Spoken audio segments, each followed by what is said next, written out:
क्या हुआ नींद आई।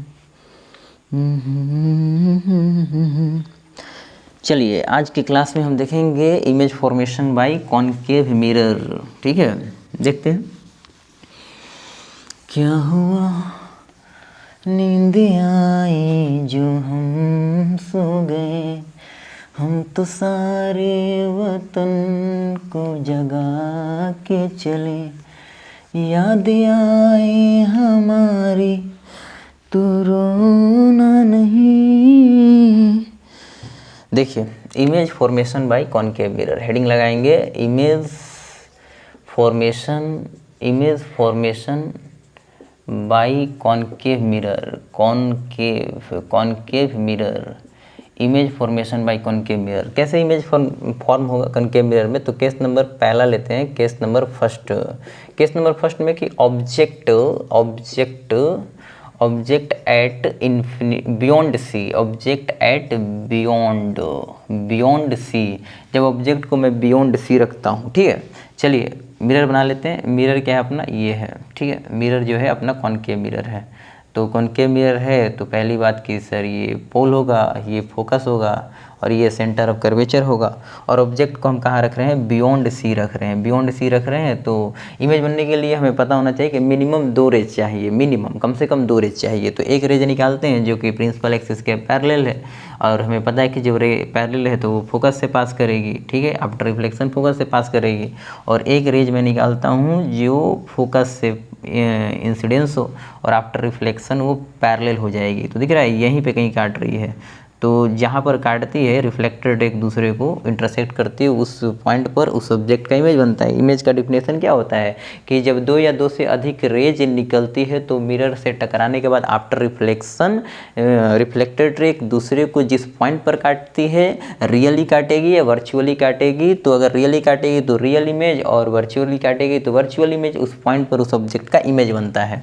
तो मेरा ये ए बी ऑब्जेक्ट था तो इमेज इसका बना ए डैश बी डैश। ठीक है, तो चलिए इसकी प्रॉपर्टी हम क्या लिख सकते हैं, प्रॉपर्टी नंबर फर्स्ट, प्रॉपर्टी ये लिख सकते हैं कि इमेज जो मेरा फॉर्म्ड हुआ, इमेज इज फॉर्म्ड कहाँ, देखिए जरा सी एंड एफ के बीच बना है, सेंटर ऑफ कर्वेचर और फोकस के बीच बना है।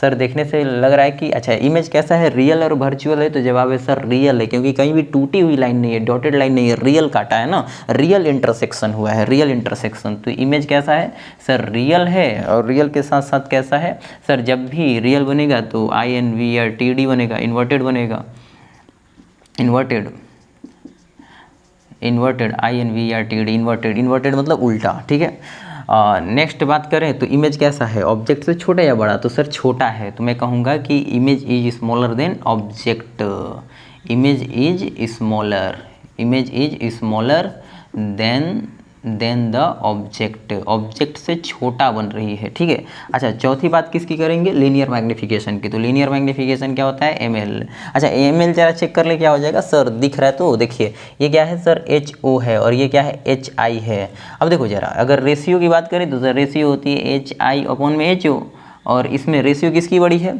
सर, मुझे साफ दिख रहा है कि HO is greater than HI। अगर ये रेशियो देखिए, ऊपर वाली वैल्यू क्या है, ऊपर वाली वैल्यू छोटी है और नीचे वाली वैल्यू क्या है, बड़ी है। तो इंटायर वैल्यू 1 से बड़ी है छोटी, सर 1 से छोटी आएगी, 1 से छोटी आएगी। तो इसका मतलब linear magnification is lesser than 1।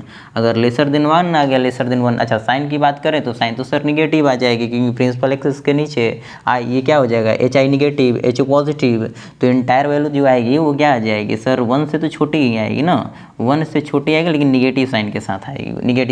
Negative sign जब भी लीनियर मैग्नीफिकेशन का होता है वो नेचर ऑफ इमेज बताएगा कि ये रियल बनेगा और इन्वर्टेड बनेगा। ठीक है, और ये लेसर देन 1 यानी कि इमेज, देखिए मैग्नीफिकेशन क्या होता है ना, मैग्नीफिकेशन बताता है कि इमेज कितना बड़ा बनेगा या कितना छोटा बनेगा। ठीक है, तो ये लेसर देन 1 है, linear magnification is the lesser than 1। तो इसका मतलब इमेज जो होगा ना ऑब्जेक्ट से छोटा बनेगा। चलिए आगे देखते हैं case number second. Case number second क्या होता है, देखिए ऑब्जेक्ट को अब कहाँ रखें, तो ऑब्जेक्ट पल मिरर के पास आएगी। ठीक है, तो अभी मेरा बियॉन्ड कहाँ था सर, बियॉन्ड सी था।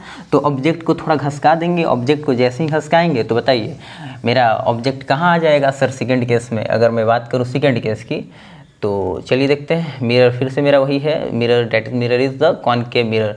कॉनकेव मिरर जो होता है ना, वो जो ये जो धंसा हुआ पार्ट होता है ना, वो रिफ्लेक्टिंग होता है, ठीक है, जो कनकेव। तो यहाँ पर ऑब्जेक्ट अगर मैं बियॉन्ड सी रखा था और पास लाऊंगा तो ये कहाँ चला जाएगा, सेंटर ऑफ कर्वेचर पे चला जाएगा, ठीक है। ऑब्जेक्ट सेंटर ऑफ कर्वेचर पे आ गया, तो सेंटर ऑफ कर्वेचर पे आ गया तो इसका मतलब मैं बोलूँगा कि ऑब्जेक्ट एट सी, अगर सी पे पड़ा हुआ है तो बताइए रेज एक पैरेलल निकलेगी, क्योंकि मुझे दो ही रेज से मतलब ही है इमेज बनाने के लिए। बार बार देखिए, दो या दो से अधिक रेज निकलती है और मिरर से टकराने के बाद आफ्टर रिफ्लेक्शन एक दूसरे को जिस पॉइंट पे काटती है ना, उस पॉइंट पर उसका इमेज बनता है।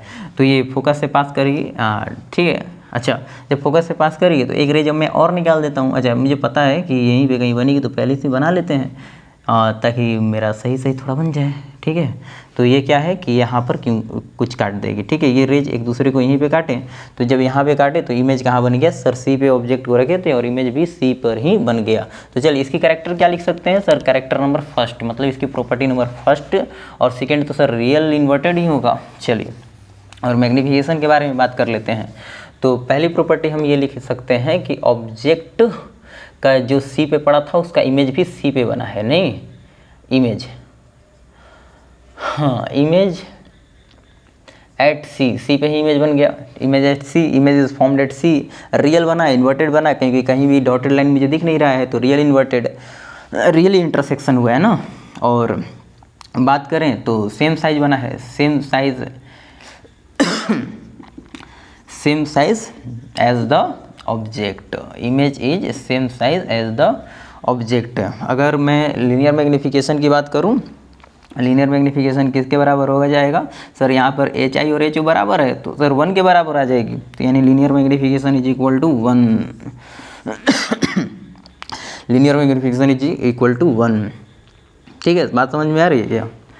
यानी कि जब